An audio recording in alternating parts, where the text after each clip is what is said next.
At 10:37 p.m. on March 25, 1983, time hesitated.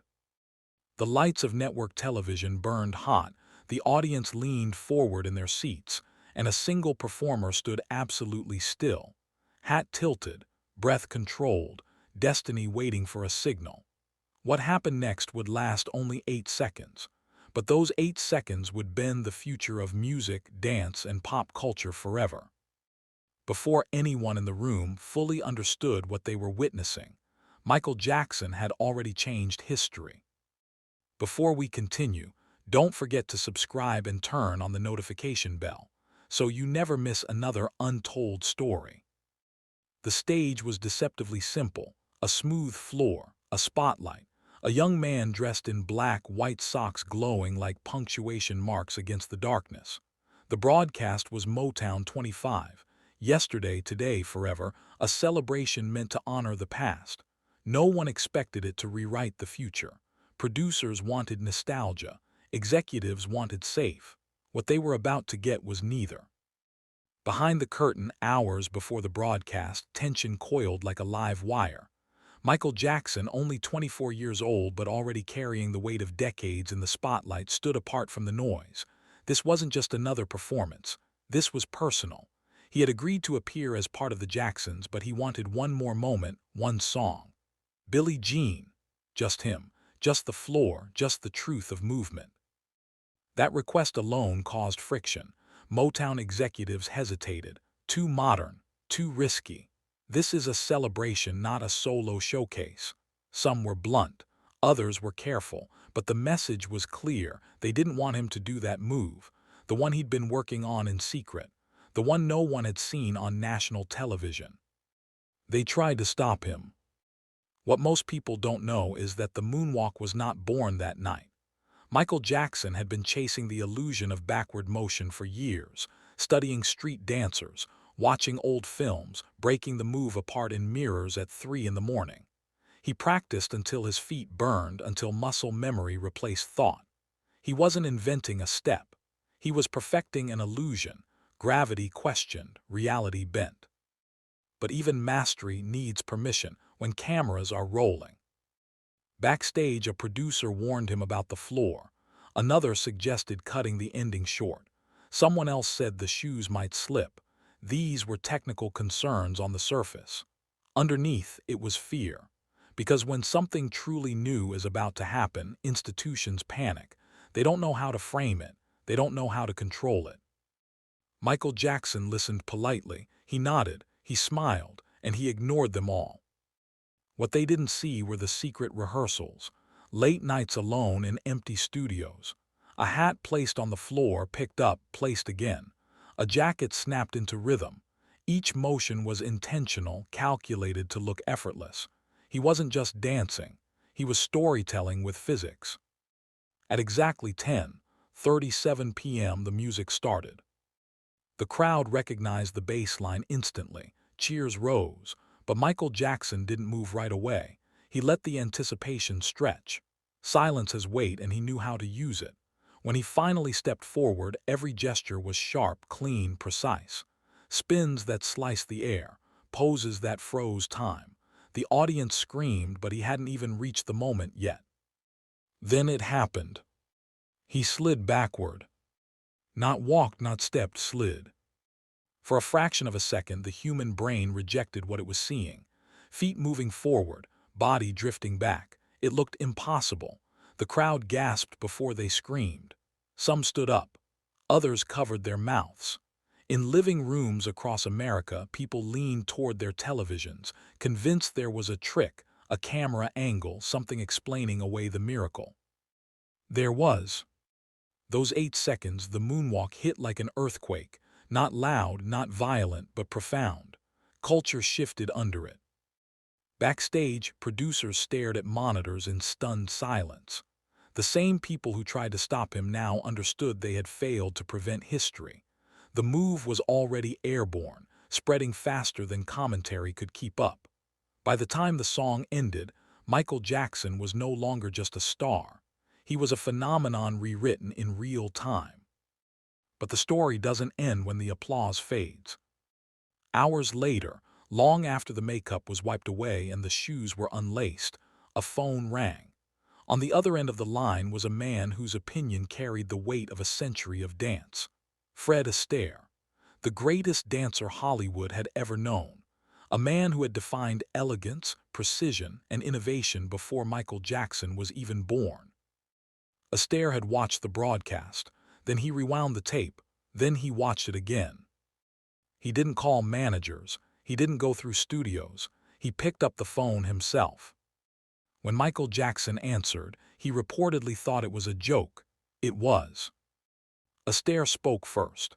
He told him the truth, that what he had seen was extraordinary, that he had never seen anything like it, that the young man on television had expanded the language of dance. For Michael Jackson, that call was more than validation. It was a passing of the torch, one era acknowledging the birth of another. What makes this moment even more powerful is how close it came to never happening. Had Michael Jackson listened to the warnings, had he played it safe, had he trimmed those 8 seconds from the routine, the moonwalk might have remained a rumor, something whispered about in studios instead of shouted in streets.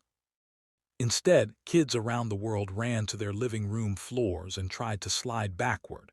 Dancers rewired their understanding of movement. Music videos evolved. Live performance standards changed overnight. The moonwalk became more than a move. It became a symbol of artistic defiance, the proof that trusting your vision can outweigh every voice telling you no. In the years that followed, Michael Jackson would perform the moonwalk countless times. Bigger stages, bigger crowds, but none of them carried the raw danger of that first night. Because once something is accepted, it loses the risk that made it revolutionary. That night in March 1983 was different. It was fragile. It could have vanished if anyone had pulled the plug. And yet it survived. Because Michael Jackson believed in 8 seconds enough to fight for them. He believed that movement could speak when words failed, that illusion could reveal truth, that if you glide backward with enough conviction, the world will follow you forward. Decades later, the moonwalk still lives, not just in tribute performances or viral clips, but in the idea that art should dare to confuse before it convinces. That greatness often arrives disguised as a mistake, a risk, a moment someone tried to stop. And every time that footage plays, grainy and electric, you can feel it again. The intake of breath, the shock. The realization that you are watching the exact second the future arrives. Michael Jackson didn't just perform a dance move that night. He stepped into legend and slid into immortality. The applause that night did not simply fade. It followed Michael Jackson like a shadow he could never outrun, echoing through hotel hallways, across radio studios, into the quiet moments when the adrenaline finally drained and reality crept back in. Long after Motown 25 ended, after the lights cooled and the cameras shut down, something irreversible had been set in motion. Because once the world sees you do the impossible, it never stops asking you to do it again. In the days following the broadcast, television stations replayed the clip relentlessly. News anchors struggled to describe what they'd seen. Dance instructors paused mid-sentence, rewound the tape, and watched in silence. Record stores reported something strange. People weren't just asking for music. They were asking how to move. Children practiced in socks on kitchen floors. Teenagers ruined shoes on concrete sidewalks, convinced friction itself could be negotiated. And somewhere in the middle of all that noise, Michael Jackson went quiet. He retreated not out of fear but out of instinct. He understood something most performers learn too late. Mystery is fragile. Overexposure kills magic. The moonwalk had detonated precisely because no one expected it, because it arrived without explanation, without warning. To repeat it casually would drain it of power. Yet the pressure came anyway.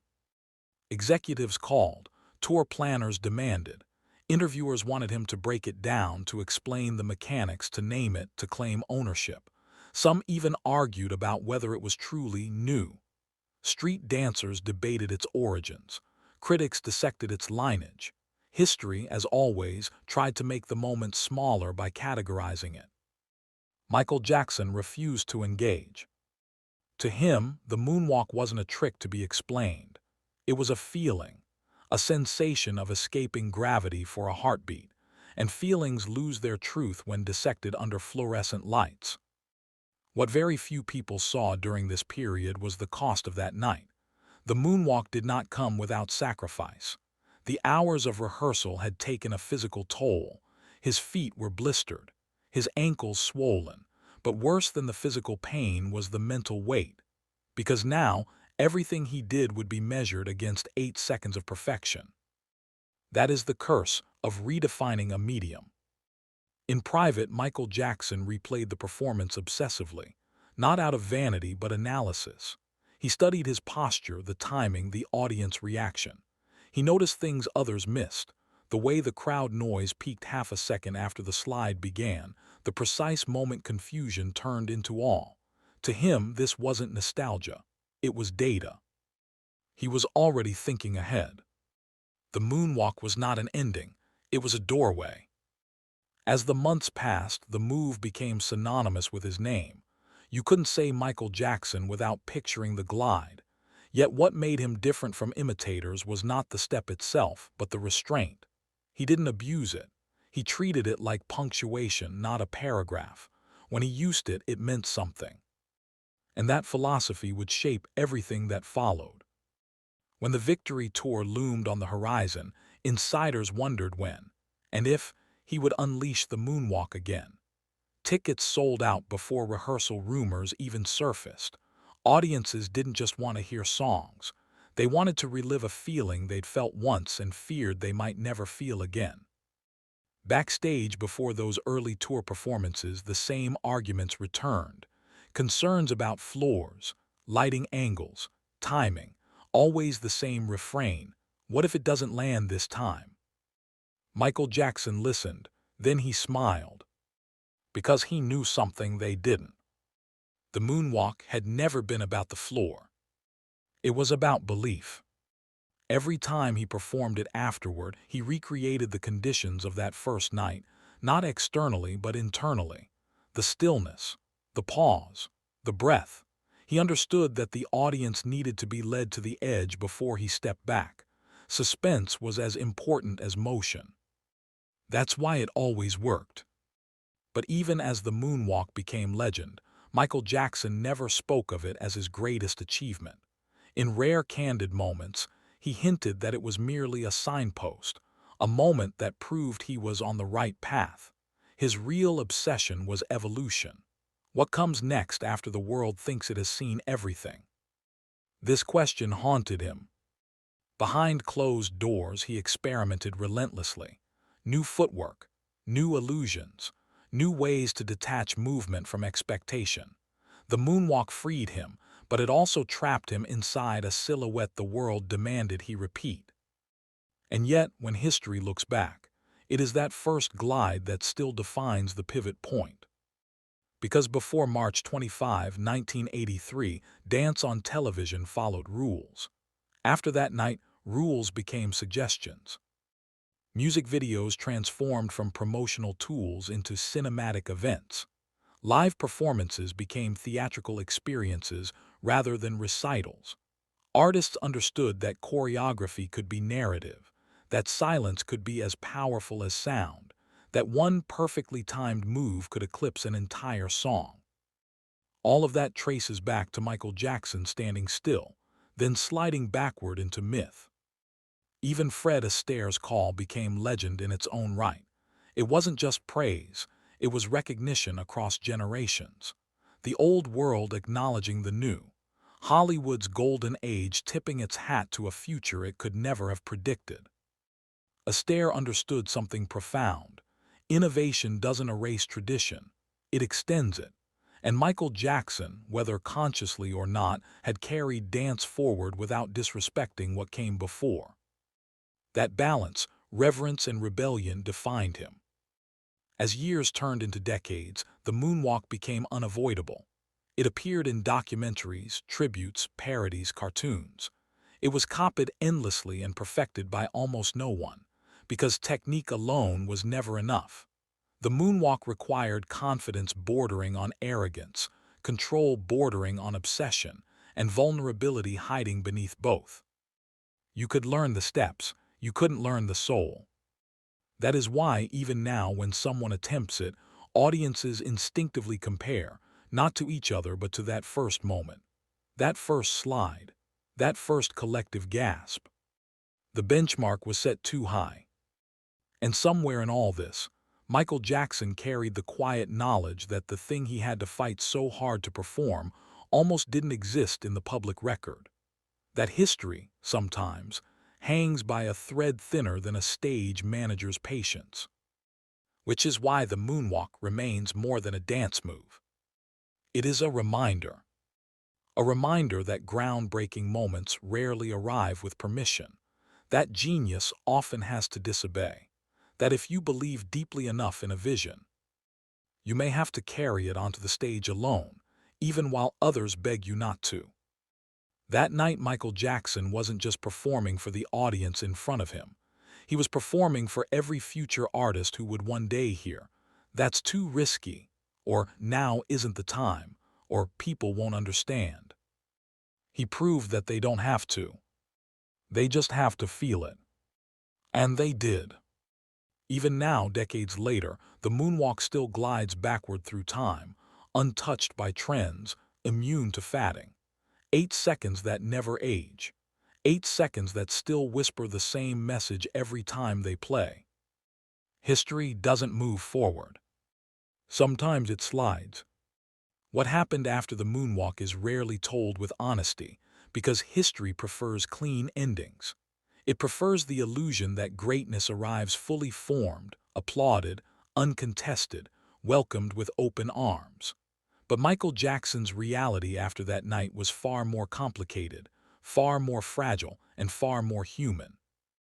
Because when you shock the world doesn't just applaud. It watches closely, relentlessly, waiting for the next misstep. In the weeks that followed Motown 25, something subtle shifted in the way people spoke to him. Not publicly, there the praise was thunderous. Privately, the tone changed. Executives no longer spoke with him, they spoke around him. Conversations carried an unspoken question. How do you manage someone who can change everything in 8 seconds? Control became the obsession. Television networks wanted guarantees. Tour organizers demanded predictability. Insurance companies quietly rewrote clauses. Because Michael Jackson had introduced an element they couldn't calculate, spontaneous genius. And systems built on schedules and margins fear anything they cannot contain. He felt it immediately. Suddenly, every rehearsal was monitored, every innovation questioned, not because they doubted his talent, but because they feared its consequences. The moonwalk had proven that he didn't just perform within the system, he could rupture it. And rupture terrifies institutions. What most fans never saw was how alone that made him feel. Fame had followed him since childhood, but this was different. This wasn't adoration. This was distance. A quiet recalibration of power where everyone smiled but no one relaxed. So Michael Jackson did what he had always done when the world became too loud. He went inward. He studied film obsessively, Chaplin, Keaton, Astaire. Not just their movement, but their timing, their restraint, their understanding of silence. He noticed how Chaplin could command a room without saying a word, how Astaire let the music breathe before stepping in. These weren't entertainers chasing applause. They were architects of attention. That realization deepened something in him. The moonwalk had worked because it wasn't rushed, because it arrived exactly when the audience thought the song was over, because it felt like a secret revealed, not a trick performed. That philosophy would now shape everything he touched. This was the true aftermath of the moonwalk, not imitation but transformation. As recording sessions for Thriller continued, Michael Jackson became more precise, more demanding, more visionary. He heard layers others missed. He insisted on takes that felt right, not just sounded right. Engineers would later say he could feel rhythm in places machines couldn't detect. The moonwalk had taught him something essential. Audiences respond to instinct more than explanation. And instinct became his compass. Yet with every step forward, the pressure multiplied. Journalists wanted answers. Who taught him the move? Where did it come from? Was it stolen? Was it rehearsed? Was it planned? The questions missed the point entirely, but they came anyway, searching for a narrative that reduced wonder to origin. Michael Jackson refused to feed that hunger. Because once magic is explained, it dies. Instead, he let speculation fill the void. He let myths grow. Silence became his shield. And in that silence, something else grew too, a reputation. One that painted him as distant, strange, unknowable. But what they mistook for strangeness was protection. He had learned early that when people feel entitled to your mystery, they will tear it apart piece by piece. The moonwalk belonged to the world now, but the mind that created it did not. And so he guarded it fiercely. As live performances grew larger and more theatrical, the moonwalk appeared strategically, sometimes withheld entirely, sometimes unleashed at the exact moment tension peaked. Each time, the reaction proved the same truth. People didn't want repetition. They wanted transcendence. And Michael Jackson understood that transcendence cannot be scheduled. What makes the first moonwalk so powerful even now is not just what it was, but what it represented. It was the first visible crack in the wall separating music from movement, sound from silence, expectation from surprise. After that night, artists no longer asked, "Can I do this on stage?" They asked, "Why not?" But revolutions always come at a cost. Behind closed doors, Michael Jackson wrestled with the fear that he would never top that moment, that the world would freeze him in that pose forever, hat tilted, feet sliding, gravity defeated. It's a fear every innovator knows, that your greatest success becomes your cage. He spoke about it rarely, but those closest to him felt it. The intensity, the perfectionism, the relentless drive to go further, deeper, higher, because standing still was no longer an option, not after he had taught the world to move backward. As the years unfolded, imitators flooded television. Some were talented, most were not. The moonwalk became shorthand for cool, stripped of context, stripped of soul. It appeared in commercials, sitcoms, talent shows, and with every imitation, the original somehow grew stronger. Because none of them carried the risk.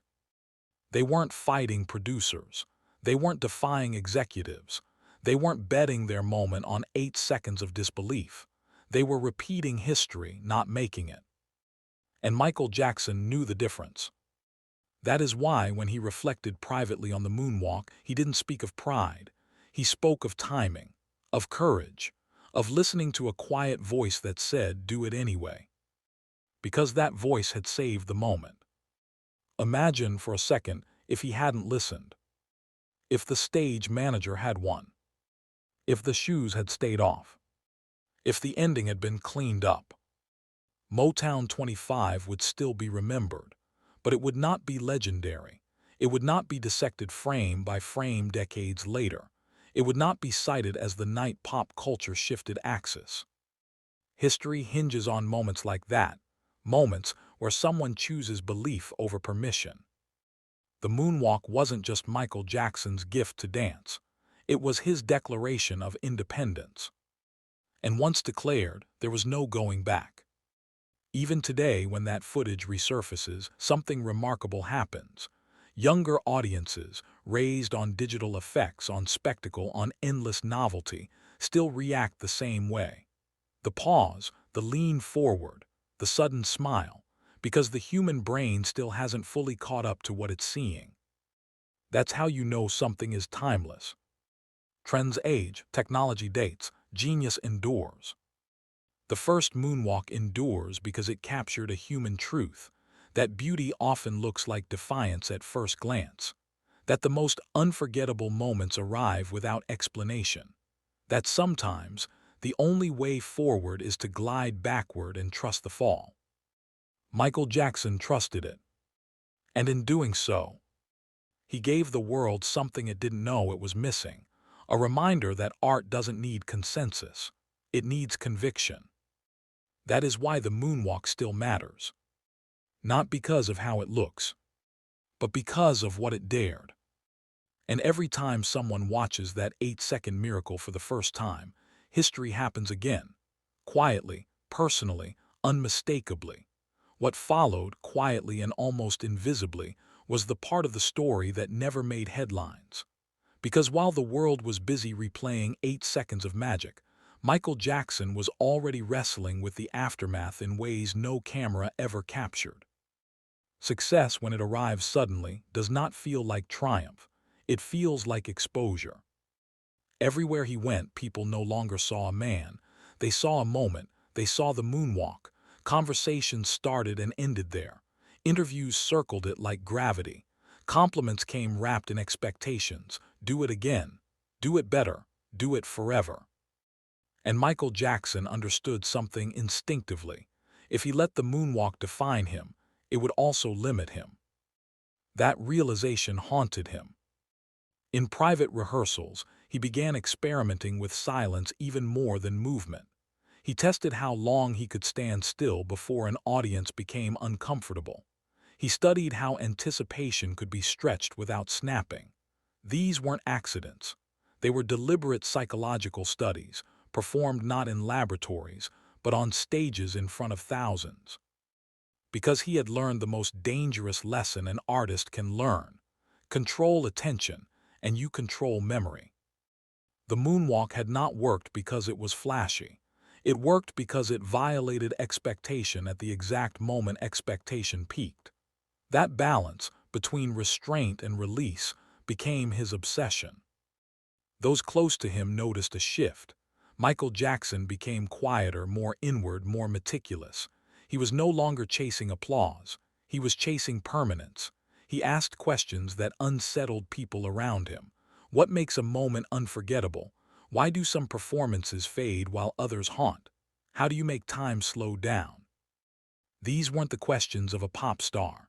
They were the questions of a director, a choreographer, a storyteller who understood that movement could speak where language failed. And yet, the industry still wanted repetition. Executives pitched the moonwalk moment as a guaranteed crowd pleaser. Tour planners circled it on set lists like a checkbox. Marketing teams wanted it teased, previewed, promised in advance. They wanted certainty. But Michael Jackson resisted. Because certainty kills wonder. So he began withholding it. Night after night, he performed without it. Audiences waited, leaned forward, held their breath, and sometimes it never came. The disappointment was palpable, but something else happened too: tension. People stayed locked in, hopping. That hope sharpened the entire performance. When the moonwalk did appear, it landed harder than ever. This wasn't cruelty, it was composition. He was teaching the world how to watch him. Behind the scenes, however, the pressure mounted. Being the standard-bearer of innovation is exhausting. Every move scrutinized, every pause analyzed, every choice interpreted as symbolism. The same media that once celebrated the mystery now demanded explanations. And Michael Jackson, who had always spoken most fluently through movement, found himself misunderstood more often than heard. The moonwalk became shorthand for brilliance, but also for isolation. Because once you surpass what people expect, they stop relating. They admire from a distance. They project. They mythologize, and myth leaves little room for humanity. That is the paradox of the moonwalk. It made him immortal in the public eye, but increasingly invisible as a person. Still, he kept creating. He pushed further into cinematic storytelling, crafting performances that felt less like concerts and more like dream sequences. The seeds planted on that Motown 25 stage grew into entire worlds, worlds where choreography, lighting, costume, and silence fused into a single language. None of that happens by accident. It happens because one night, A performer chose to risk confusion instead of safety. Looking back now, it's easy to forget how radical that was. In 1983, live television was controlled, rehearsed, polished to the point of sterility. Deviations were discouraged. Surprises were liabilities. And yet Michael Jackson inserted surprise anyway. Not recklessly, purposefully. He understood that the audience didn't tune in to be reassured. They tuned in to feel something real. And reality, when it appears unexpectedly, feels miraculous. That is why the moonwalk still resonates across generations who were not alive to see it live. Because the emotion doesn't age. Shock doesn't expire. Wonder doesn't require context. You don't need to know who Fred Astaire was to feel the weight of that phone call. You don't need to understand Motown politics to sense the tension in that pause before the slide. You don't need to analyze footwork to recognize defiance when you see it. You just feel it. And Michael Jackson understood feeling better than anyone. In later years, he rarely spoke publicly about the moonwalk's origin. When asked, he deflected. He credited influences. He smiled. He moved on. Some interpreted this as evasiveness. In truth, it was respect for the moment, for the mystery, for the idea that some things lose power when over-explained. Because the moonwalk was never meant to be owned. It was meant to be witnessed. That's why it survives imitation. That's why it still stops conversations mid-sentence when it appears on a screen. That's why, even now, dancers fall silent when they watch it frame by frame, not to copy, but to understand. And what they eventually realize is this: you can't steal conviction. You can't manufacture courage. You can't fake the moment when someone decides, against all advice, to trust their vision. That decision is the real moonwalk. The glide was just the evidence.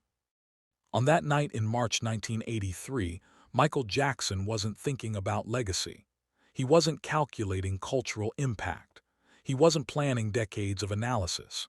He was listening to a quiet internal rhythm that said, now. And because he listened, the world did too. Every era has moments like this, moments that reveal what is possible when talent meets bravery. Most of them are never broadcast. Most of them disappear into memory, half-remembered, poorly documented. This one didn't. Because cameras were rolling, because millions were watching, because one man refused to end a song the safe way. And so the moonwalk lives, not as nostalgia, not as trivia, but as proof. Proof that art can interrupt time. Proof that innovation often looks like disobedience. Proof that 8 seconds placed correctly can echo forever. Michael Jackson gave the world many gifts, but that night he gave something rarer than entertainment. He gave permission. Permission to take the risk. Permission to trust the instinct. Permission to slide backward when everyone expects you to step forward. And that permission is still moving, still gliding, still teaching new generations what courage looks like: silent, smooth, and unstoppable. If this story stayed with you, if you felt that moment breathe again, don't forget to subscribe, like, and share. Because stories like this don't just belong to history. They belong to everyone who still believes in magic.